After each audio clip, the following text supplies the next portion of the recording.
Hello' বন্ধু বান্ধৱসকল, আজি মই আহোম ৰজাৰ শিৱসিংহৰ পত্নী বৰ ৰজা ফুলেশ্বৰী কুঁৱৰীৰ বায়োগ্ৰাফী দাঙি ধৰিছোঁ। শিৱসিংহই ফুলেশ্বৰী কুঁৱৰী আছিল দেওৰগাঁৱৰ ওচৰত চীনাতলি এখন গাঁৱৰ জীয়ৰী। দেউতাক আছিল তেওঁৰ মালা গায়ন। তেওঁ এজনী নাচনী আছিলে। বৰ অপূৰ্ব সুন্দৰী আছিলে। যেতিয়া শিৱসিংহই তেওঁক দেখিলে তেতিয়া তেওঁক পচন্দ হ'ল আৰু লৈ আহি তেওঁক বৰৰাণী পাতিলে। আৰু বৰৰাণী পতাৰ পিছত 1714 চনত ৰাজজ্যোতিষসকলে ক'লে যে ৰাজযোগ নাইকিয়া হ'ল শিৱসিংহৰ, তেওঁ ৰজা হ'ব নোৱাৰিব। আৰু তেতিয়া শিৱসিংহই ভাবিলে বৰৰাণী ফুলেশ্বৰী কুঁৱৰী বৰ চতুৰ আছিল, সেইকাৰণে তেওঁক আহোমৰ শাসনকৰ্তা পাতিলে, ৰাণী পাতিলে। আহোমৰ প্ৰথম মহিলা শাসনকৰ্তা ৰাণী হ'ল বৰৰাণী ফুলেশ্বৰী কুঁৱৰী। তেওঁ অতি চতুৰ আছিল আৰু তেওঁ বৰ সুন্দৰীও আছিল। তেওঁ বৰ উচ্চ আকাংক্ষাৰ মহিলাও আছিল আৰু তেওঁৰ কুবুদ্ধিও আছিল, ভাল বুদ্ধিও আছিল। তেওঁ শিৱসিংহই যেতিয়া তেওঁক শিৱসাগৰলৈ লৈ আহে তেতিয়া লগতে তেওঁৰ যিমান বংশ পৰিয়াল আছিল সকলোকে লৈ আহে শিৱসাগৰৰ গাঁৱলৈ।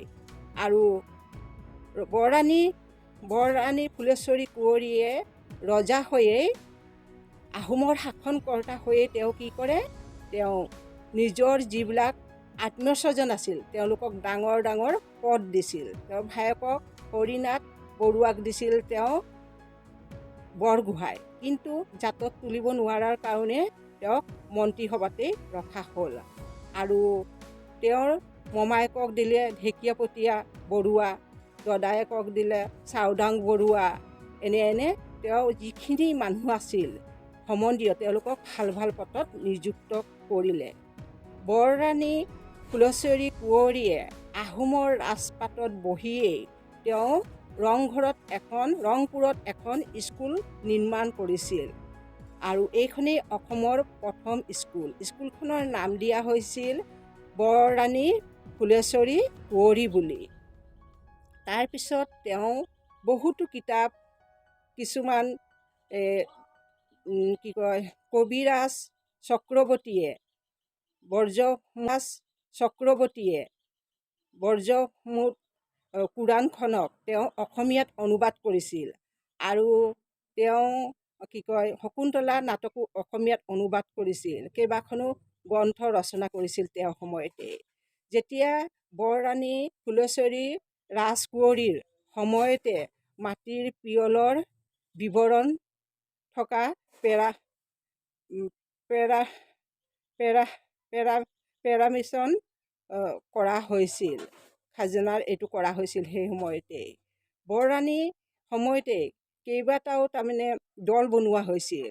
এটা দল বনোৱা হৈছিল যে পাথৰ দি ইমান ধুনীয়া কৰি যে কাৰুকাৰ্য কৰিছিল, সকলোগুলো তেওঁৰ মতি হৈছিল, তেওঁ এইবোৰ নিৰ্দেশন দিছিল। বৰৰাণী তাৰমানে শিল্পীৰ প্ৰতিও তেওঁৰ বৰ অনুৰাগ আছিল। বৰৰাণী যেতিয়া আহোমৰ শাসনকৰ্তা হয় তেওঁ প্ৰজাক ৰাজধৰ্মৰ প্ৰজাৰ ধৰ্ম বুলি ভাবিছিল, কিন্তু তাৰ আগত ইমান আহোমৰ ৰজা হ'ল কোনো এইদৰে ভবা নাছিল। কিন্তু বৰৰাণী ফুলেশ্বৰী কুঁৱৰীয়ে বৰ নিষ্ঠুৰ প্ৰকৃতিৰ আছিল, অহংকাৰী আছিল, সুন্দৰীৰ বাবে নিজকে গৰ্বিত কৰিছিল। তেওঁ কি কৰিছিল, মোৱামৰীয়াসকলক ধৰি আনি তেওঁ কাটি পেলাইছিল, বলি দিছিল আৰু য'তে ত'তে তেওঁলোকক মাৰি পেলাইছিল, অত্যাচাৰ কৰিছিল। যিবোৰ মোৱামৰীয়াৰ সত্ৰ আছিল, সত্ৰ অধিকাৰবোৰক আনি পেলাই বৰ অপমান কৰিছিল। সুন্দৰী বুলি তেওঁ নিজৰে বৰ গৰ্বিত আছিল। তেওঁৱেই তাৰমানে মোৱামৰীসকলৰ বীজ লগাই থৈ গৈছিল। তাৰপিছত 50 বছৰ পিছত এই মোৱামৰীয়াসকলে কি কৰে, অসমক জ্বলাই ছাৰখাৰ কৰি পেলাইছিল। আৰু তেওঁৰ ভায়েকে হৰিনাথ বৰুৱাই বৈষ্ণৱ দল আৰু কেইবাটাও দল নিৰ্মাণ কৰিছিল। তেওঁ অৱশেষত এই বৰৰাণী ফুলেশ্বৰী কুঁৱৰীৰ অৱশেষত প্ৰসূতি ৰোগত ভুগিছিল আৰু গোটেই গা পচি গৈছিল আৰু পোক পৰি গৈছিল। অন্তিম জীৱন তেওঁৰ বৰ কষ্টদায়ক আছিল। তেওঁক যেতিয়া তেওঁক তাৰমানে মাটি দিবলৈ গৈছিল, যেতিয়া তেওঁক মৈদান দিব গৈছিল, তেতিয়া কি কৰিছিল, মানুহে দুৰ্গন্ধৰ কাৰণে সম্পূৰ্ণৰূপে মৈদানো দিব পৰা নাছিল। হয়তো আমাৰ অসমৰ বহুতো মানুহে হয়তো বৰ ৰাণী ফুলেশ্বৰী কুঁৱৰীৰ বিষয়ে নাজানিব পাৰে আৰু বহুতো জানিব পাৰে। আজি মই আপোনালোকৰ ওচৰত এই ভিডিঅ'টো দাঙিলোঁ, হয়তো কেনেকুৱা লাগিছে জনাব, আৰু ভাল লাগিলে কমেণ্টত জনাব। বুৰঞ্জীৰ পৰা মই যিকোনো এনেকৈ তথ্য দাঙি আনিম। আগতো মই মূলা গাভৰু, জয়মতী, কনকলতা এনে বিষয়ে বহুতো বনাইছোঁ, হয়তো বন্ধু বান্ধৱীসকলে নাচালে চাব পাৰিম।